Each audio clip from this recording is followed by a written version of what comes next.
Guys, hanggang ngayon ba ay wala ka pa ring Gmail account at gusto mong matuto kung paano gumawa? Sa videong ito tuturuan kita. Pero bagong lahat, intro muna tayo.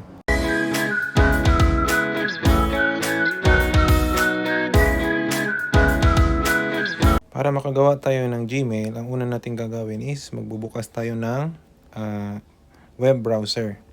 Tapos, i-type natin dito yung Google Mail. Yan. Tapos, i-search natin. Tapos, ma-search, ito yung lalabas. May makikita kang Google Mail, email login. Tapos, yung pipindutin natin sunod is yung create Gmail account. Yan. Create Gmail account. Pagkatapos, pindutin natin sunod ito. Create an account.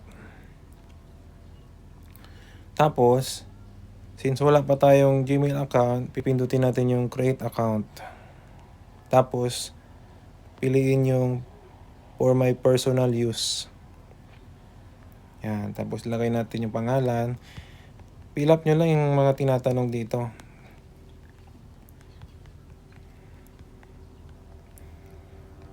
Tapos, next. Tapos, yung birth date natin. Tapos yung gender natin. Siyempre, lalaki ako, ipipindutin ko yung male. Tapos next. Tapos dito, magsasuggest si Gmail sa'yo kung ano yung gagamitin mong forma ng Gmail account. Or, pwede ka rin gumawa ng sarili mo. So, sa akin, ang gagawin ko ganito. Kayo na rin bahala kung paano nyo gawin yung itsura ng Gmail nyo. Paano yung words na gagamitin nyo. Yan. Tapos, ano ba yung password nyo? Siyempre, secret yan. Ikaw lang dapat makakaalam yan.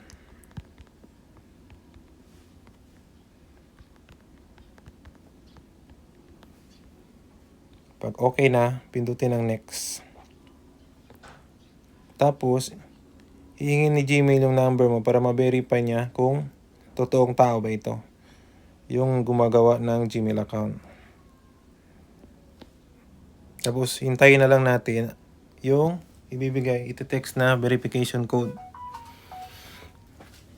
Once na-receive mo na yung verification code sa text mo,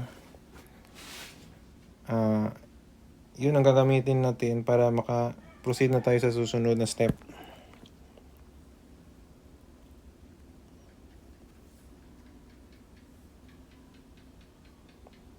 Tapos pindutin ang next. Tapos pwede na rin natin itong skip na lang muna. Skip. Tapos next. Tapos agree.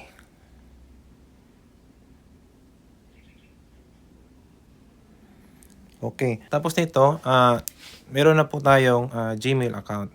So, ganun lang po gumawa ng Gmail account. Kung meron kayong mga tanong, i-comment nyo sa baba.